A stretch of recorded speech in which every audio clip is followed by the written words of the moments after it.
E lembrou-se Deus de Noé, e de todo animal, e de toda res que com ele estava na arca. E Deus fez passar um vento sobre a terra, e aquietaram-se as águas. Neste trecho, quando a Bíblia fala que Deus se lembrou de Noé e dos animais, isso não significa que Deus os tenha esquecido. Não, de forma alguma. Isso significa apenas que aquele era o momento exato das águas baixarem e o pavor dar lugar à quietude. Lembram-se da importância de usar o dicionário para verificar o significado das palavras na Bíblia? Aqui temos outro exemplo de uma palavrinha que não usamos em nosso dia a dia. Res significa animal doméstico, que normalmente o ser humano usa como alimentação. Cerraram-se também as fontes do abismo e as janelas dos céus, e a chuva dos céus deteve-se, e as águas tornaram de sobre a terra continuamente. E ao cabo de 150 dias as águas minguaram. Quando a Bíblia diz que as águas das fontes do abismo e das janelas do céu cerraram-se, isso significa que as águas que jorravam da própria terra e as águas que vinham por cima pararam de vir, ou seja, não apenas as águas da chuva inundaram a terra. Hoje, por exemplo, sabemos que existem aquíferos. Aquífero é uma formação geológica subterrânea capaz de armazenar água. Choveu por exatos 40 dias e 40 noites, e após o dilúvio, mais 150 dias foram necessários para que as águas pudessem diminuir. Mas ainda assim, não era possível sair da arca ainda.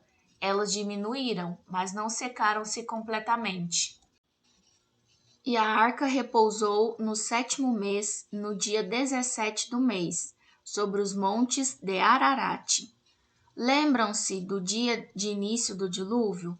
Foi no dia 17 do 2º mês, do ano 600 da vida de Noé, segundo Gênesis 7:11.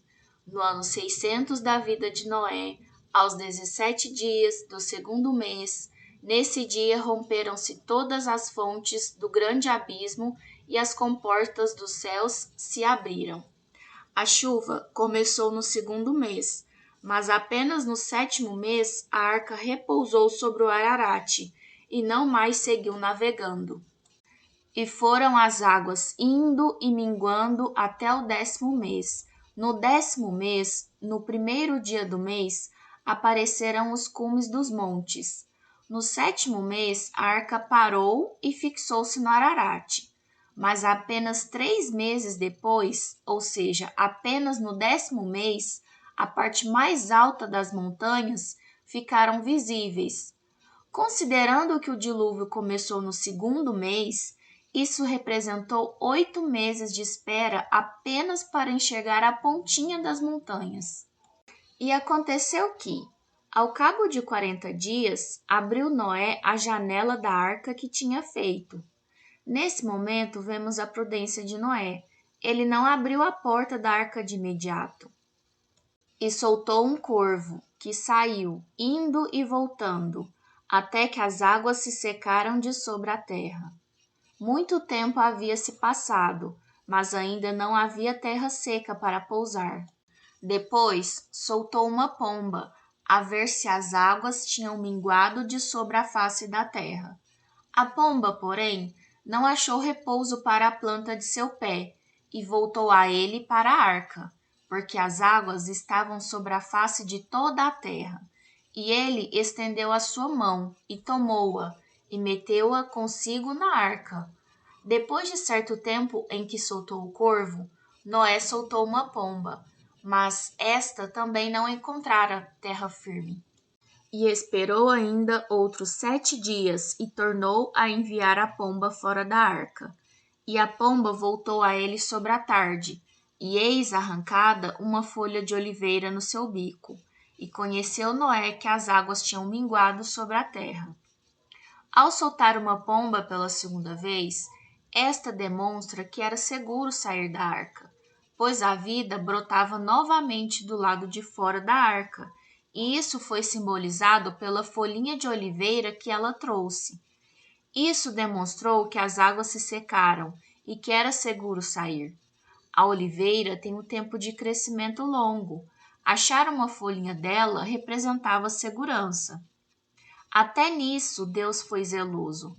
Por que a pomba pegou logo uma folha de oliveira? As oliveiras precisam ser regadas, mas preferem o solo seco ao solo encharcado. E Noé sabia disso, e a pequena folha de oliveira trouxe alegria a seu coração. Às vezes, Deus nos dá pequenos presentes, mas que têm um precioso significado. Devemos estar atentos aos detalhes. Então esperou ainda outros 7 dias e enviou fora a pomba, mas não tornou mais a ele. Mesmo com seu coração cheio de gratidão, Noé ainda foi prudente. Tudo indicava que era seguro sair da arca, mas diante de sua responsabilidade com sua família e com todos os animais dos quais era guardião, precisava da certeza. A fé em Deus não exclui nosso dever de sermos prudentes. Lembre-se disso. E aconteceu que, no ano 601, no primeiro mês, no primeiro dia do mês, as águas se secaram de sobre a terra. Então, Noé tirou a cobertura da arca e olhou, e eis que a face da terra estava enxuta. Depois da pomba não retornar, Noé sabia que era necessário sair da arca e começou a fazer os preparativos. Retirou a parte de cima da arca para fazer a verificação. Isso ocorreu no primeiro mês do ano 601 de sua vida, ou seja, quase um ano após o início do dilúvio, visto que este começou no segundo mês do ano 600. E, no segundo mês, aos 27 dias do mês, a terra estava seca. E um ano após o início do dilúvio, Noé finalmente pôde sair da arca, visto que o dilúvio começou no dia 17 do segundo mês do ano 600. O tempo foi contado a partir da própria idade de Noé. Isto significa que quando ele tinha 600 anos, o dilúvio começou no dia 17 do segundo mês e parou quando ele tinha 601 anos, no dia 24 do segundo mês. Então falou Deus a Noé, dizendo: Sai da arca, tu e tua mulher, e teus filhos, e as mulheres de teus filhos contigo. E mais uma vez a fidelidade de Noé foi observada. Pela fidelidade a Deus, apenas Noé e sua família entraram na arca e, consequentemente, foram os únicos que sobreviveram.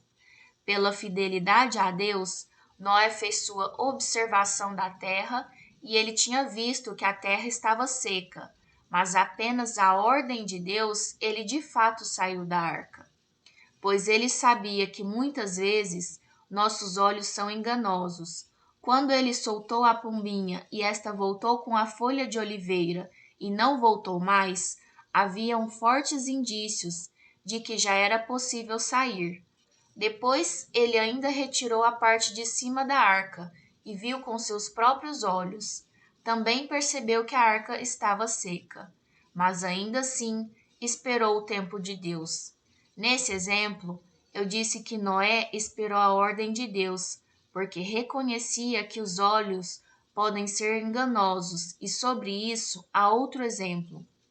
O exemplo de Eva. Vendo a mulher que a árvore era boa para se comer, agradável aos olhos e árvore desejável para dar entendimento, tomou-lhe do fruto e comeu, e deu também ao marido, e ele comeu. Gênesis 3, 6. Precisamos confiar em Deus, pois ele vê coisas que nossos olhos não conseguem enxergar. Todo animal que está contigo, de toda a carne, de ave e de gado, e de todo réptil que se roja sobre a terra, traze fora contigo, e povoem abundantemente a terra, e frutifiquem, e se multipliquem sobre a terra. Após o dilúvio, a terra precisava ser novamente povoada. Os animais que ficaram fora da arca também foram destruídos. Então saiu Noé e seus filhos, e sua mulher, e as mulheres de seus filhos com ele. Todo animal, todo réptil, toda ave, tudo o que se move sobre a terra, conforme as suas famílias, saiu para fora da arca. E todos obedeceram à voz de seu Criador, e certamente estavam todos felizes. Ficar preso em uma arca por 1 ano, sem poder sair, não deve ser fácil. E edificou Noé um altar ao Senhor, e tomou de todo animal limpo e de toda ave limpa, e ofereceu holocaustos sobre o altar. E com os sacrifícios de animais, Noé demonstrou fé no Salvador que viria ao mundo para nos salvar, nosso Senhor Jesus Cristo. Somente Ele nos salva. Esses sacrifícios eram apenas um símbolo. E o Senhor cheirou o suave cheiro, e disse o Senhor em seu coração: Não tornarei mais a amaldiçoar a terra por causa do homem, porque a imaginação do coração do homem é má desde a sua meninice. Nem tornarei mais a ferir todo vivente como fiz. Deus aceitou a oferta de Noé e prometeu que no mundo nunca mais ocorreria outro dilúvio. Enquanto a terra durar, sementeira e cega, e frio e calor, e verão e inverno, e dia e noite, não cessarão.